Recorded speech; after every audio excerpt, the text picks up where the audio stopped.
This is the Cleveland Real Estate Investor Podcast. On this episode, Reilly and Mike Reilly talk about Lindsey's role in tenant relations, maintenance coordination, and other office admin work such as security deposits, writing leases, and doing walkthroughs of the properties. This is an installation of our series to Airbnb or Not to Be, where we discuss the benefits and or downsides to hosting an Airbnb property.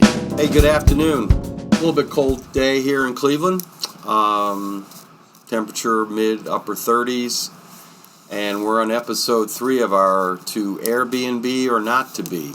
And we have Lindsey Reilly, who takes care of the whole marketing and booking and writing the leases, collecting the money, doing the security deposits, all the fun part of actually making money to pay for all the expenses we've accrued to this point. Yep. Okay, Lindsey, give our listenership a little background on you and how long you've been doing this and what your role is here. Sure. So I'm the Director of Operations for Reilly Properties, and as Mike had said just before this, I handle and I manage it all related to getting the tenant in the door, getting the tenant to stay in the door, inside the door, and then the departure after a tenant has left.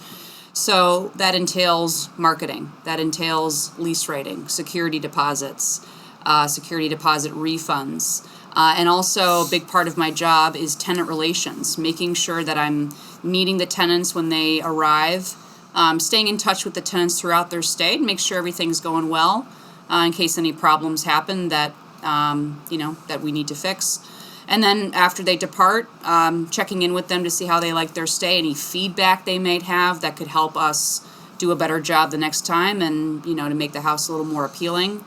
So I would say tenant relationships, marketing, and general administrative work related to Reilly Properties. And your background? So I have a degree in Spanish, so I am fluent in Spanish. And I have a minor in writing and journalism. And believe it or not, both of those degrees have served me very well because quite a number of our tenants are coming from outside the U.S. They're coming from other countries. Some of them happen to be speaking Spanish, so they need to be speaking with someone fluently in Spanish. And then also from the administrative work, you got to be able to write and say what you mean the right way. Having grown up in this family business, I've also learned a lot from the employees who work here, and obviously a nod to my dad, Mike, who's helped me manage tenants, helped me manage, what I'm doing every day. But I got to say, a lot of what I also do from the marketing aspect is self-taught. There's a lot of great websites out there and educational resources available to the public that allow you to find the answers that you're looking for and also how to do a better job with what you are doing. Case in point with Airbnb. Airbnb being one of the top ways and places that people find and book their vacation stays. There's a lot of resources out there for hosts like ourselves on what to do, what not to do, problems that may come up, and ways to troubleshoot those issues. Now, not all those answers are out there, but quite a lot of my background involved in the marketing and especially dealing with Airbnb and making ourselves so well known through Airbnb is really through a lot of research too. Right, and we don't necessarily rely exclusively on Airbnb. It's one of our lead clients, but we have a lot of tenants who come to us from insurance relocation companies. They had a fire. They're looking for place to stay that's furnished or not furnished, corporate relocations, people coming into town, they sold their house, they're taking on a new job, they're staying at a house for 2, 3, 4 months while they look for another property. So I think getting back to your educational background, Lindsey, and this would apply to everybody listening, is you need to be you need to know how to write. You need to know how to organize information. You do not need a degree in business. In fact, sometimes I think that would be a detriment because Airbnb, TripAdvisor, VRBO, the rules are changing on the fly.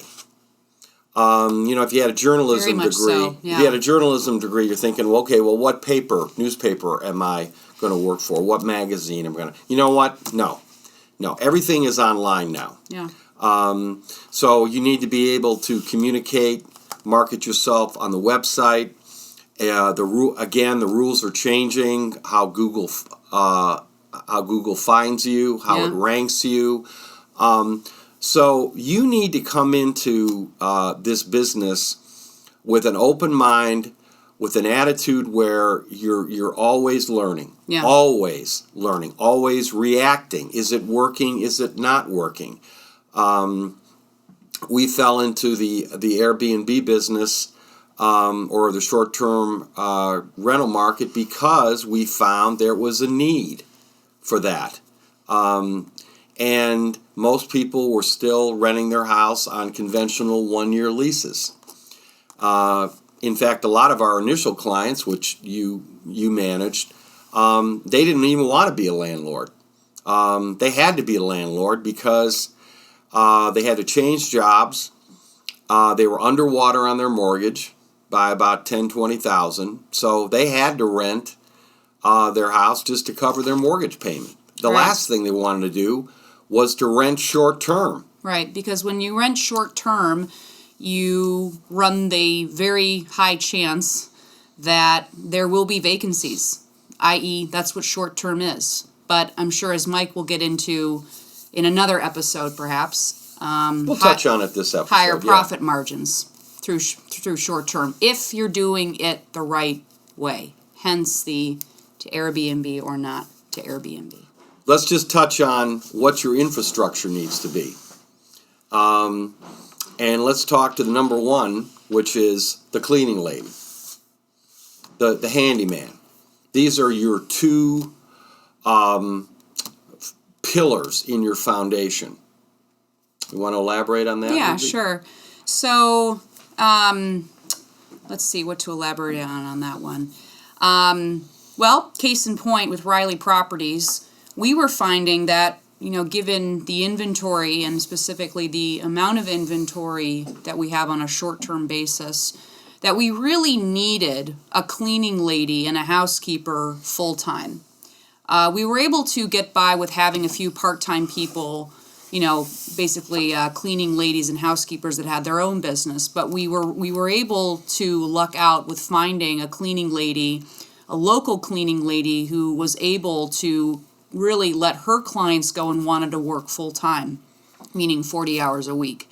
And believe me, we got 40 hours a week. We got 40 hours of work for her each week because of the amount of things that need to get done, even when the houses are vacant. So that's been our success with the housekeeper and the cleaning lady and making sure that our houses are ready to go and obviously clean before guests arrive, and also doing an inventory check. Again, as Mike mentioned, we like to position ourselves very similar to hotels. When someone goes into a hotel and the cleaning lady gets it ready, she's putting in the products and stuff and the linen that's needed for that hotel room, but she's also doing a check and account of how much is in there. And that's a recent development that we've added into our properties with going into these houses and doing a check of how much and the quality and the quantity of what's in that particular home. And I'm really excited to see how that's going to help with our costs in the long run, making sure that we're not spending when we don't really need to be spending because things are just missing, etc. Well, let's back up a little because right now we're to our average listener. You've got one house. You don't have 20 houses like we have. You can go to our website at reillyproperties.com. You can see what we're talking about, the way it's laid out. But you've got that one house. You need to have a cleaning lady, or if you're prepared to clean it yourself, that's fine. Keep in mind, you may get 3 bookings in 1 month. So you're going to really need to turn that around, and you need to be prepared for that. If you've got a good cleaning lady, somebody who's reliable, somebody that you can call and say, look, I need you out here tomorrow. I just got a fast booking. Mm-hmm. Or you got to be prepared to do it yourself. Right. The handyman is critical. Somebody, if the furnace goes down, it's the middle of winter, suddenly there's a pipe freezes up on the outside on a cold January in Cleveland. Toilet's not working, or it's running, God forbid, because you're on the hook for the water bill.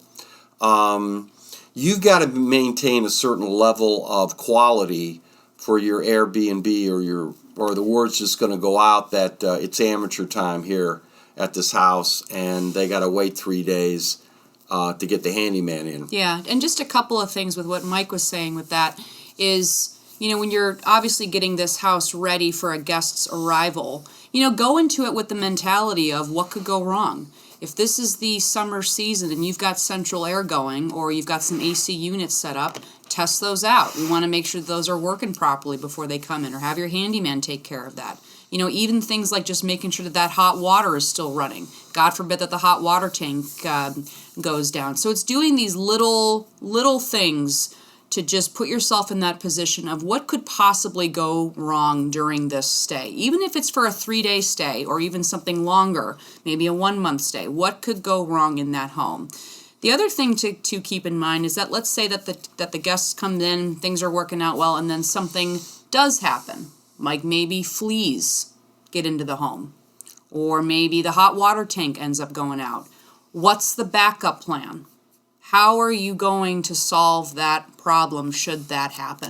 I'm going to add one other key person to the team besides the cleaning lady and the handyman. This is something we've experienced this year, is pest control. To Lindsay's point about fleas. We actually had a couple of houses that all of a sudden there were fleas discovered. And so we have an insect repair one. We had a rat get into a house. Yep. That was a nightmare. And we were able to take care of that. We've had raccoons get up in the 3rd floor. So, you know what? When you think about taking a property in Airbnb, it's like opening up a restaurant. You think it's going to be real easy? Yeah, once you get all these things in place, it's going to work, and it's going to work in your advantage. But don't underestimate all these pieces and parts that are lurking in the background. Right. And Airbnb's website is actually very user-friendly and very helpful with how to get yourself set up through Airbnb and what makes a good host, what makes a bad host. They've got a lot of good forums out there and good paperwork and YouTube videos that can really just point out I should do that before I get my house ready for an Airbnb, or that would be a nice touch to have that a lot of people seem to be going for when they check in through an Airbnb. So don't underestimate also the fact that Airbnb, even though we've had our own issues with them this year, but that's for another episode. But they've got a good amount of resources to help people kind of guide them through the basics of getting your house ready through Airbnb. Yeah, for the most part, I would give Airbnb about an A-. Yeah. We had one hiccup this year. We'll get into that later. But for the most part, they really make an effort to make things continually better on both ends for the renter and for the landlord. Yeah. And their website is real easy to navigate. You're going to also want... But I will caution everybody, do not get over-reliant on Airbnb. It's a nice setup, a good company, but you want to have other ways of renting your house. Yeah. Craigslist is always good. A good website is important as your business grows. Booking with insurance relocation companies, corporate relos, hospitals, construction crews, etc. So, Lindsay, speak to how the different paths we're marketing our properties. Sure. So, in episode 2, we were speaking with Brooke and Mike about what they do when they go into a home to get it ready to put up for sale, or, either if they're going to be flipping it and putting it up for sale, or they're going to be renting it out. So, my job comes in, and my work comes in when they've gone into the home and they've established kind of what the feel is for this particular home. Even those little things like how are they going to be transforming the kitchen, the living room, the bedrooms, etc.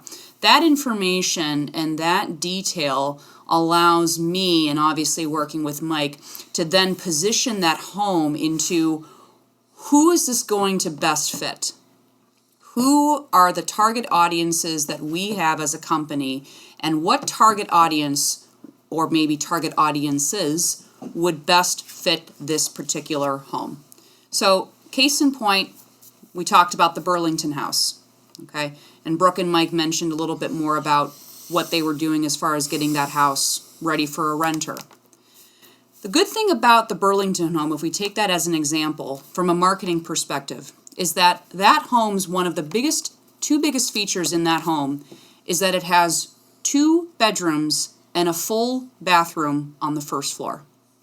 The second feature is that it's about a 5 to 10 minute drive to the Cleveland Clinic and University hospitals. So right there, my answer from a marketing perspective is I want to be honing that home in on people who are looking to rent a house during their outpatient recovery, or if they're getting ready for a medical procedure. So I step back and I look at what avenues and what marketing avenues are going to be the best way to get those kinds of people in. Turns out that Airbnb is one of the biggest ways that a lot of these people from an outpatient housing perspective are going to. Now, I'm not going to name, names of tenants, but we've had quite a number of our tenants who have contacted us through Airbnb simply because of the fact that we're advertising and positioning that kind of home as the perfect home for recovering from surgery. Because they don't want to be in a hotel. Plus, the fact that the hotel is going to be cramped, they want to be able to spread out, they want to be somewhere quiet, safe, and ideally located very close to the hospital, God forbid something happens.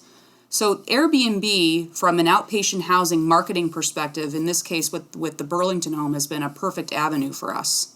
So that's one example of marketing. I'll add to what Lindsey was saying in terms of the outpatient. For quite a number of our tenants who are outpatient, they also have family that are coming in and out. So after the surgery and the person's recovering, they're going to have a rotating group of family members that are coming over. So obviously they want to have guest bedrooms set up. The 4-bedroom usually works. Mm-hmm. We actually get a lot of people coming in from Saudi Arabia. They're coming into the clinic, Middle East, the Middle overseas, East. So there's a big nuclear family there. Mm-hmm. I would add also from these kind of people, do not trash the house. I mean, they're keeping it quiet. There's obviously no parties. The family are coming in. The tenant who went to surgery, I mean, they're recovering. So different types of tenants, outpatient, construction crew, corporate reloads, for the most part, the vast majority of them, they just want a place to crash. Yeah. They want something quiet. They want something nice. They're not going to have parties there. Mm-hmm. And those are really excellent, for the most part, excellent tenants to work with. Yeah. So Airbnb has been one of the top places, obviously, that we use to advertise our homes for those kinds of people looking for outpatient housing. Now, on the other hand, one of the other groups of people that we see a lot of in terms of tenants and such is that we get a lot of people and a lot of companies coming into Cleveland during the spring and summer who are going to be working on major construction projects in Cleveland. Cleveland's really developed over the last 10 years with more businesses booming and more construction obviously going on to help with these businesses. And I would actually say that the place that a lot of these construction crews go to is they're going to Craigslist. Yeah. Craigslist is a great source of our traffic during the spring and summer for construction crew people who are just browsing online. They go to Craigslist. That's really who knows really why? I don't know, but I know that that's where they're going. So we've been able to position ourselves on Craigslist as the furnished housing for construction crews, film crews, etc. Right. And again, these are people that they've got, 4 or 5 people, 3, 4 people, 5 people, and they are looking, again, to save some money. You've got to be careful about occupancy. There are laws in Cleveland Heights Shaker that limit the number of people that can rent. You don't want to have 8, 9 people. So construction crews, film crews coming in. We're not talking movie stars, but the actual bread and butter people that do the cooking, behind the scenes stuff.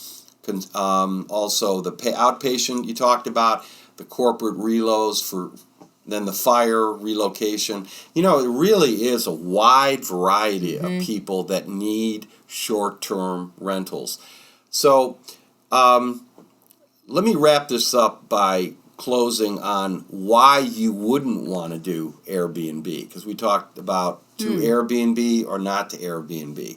And I would throw out a couple things to consider. 1, do you have a handyman? 2, do you have a good cleaning lady? 3, are you prepared or able to do both, to manage your property? Yeah. Are you going to be able to be 24/7 in case something goes wrong?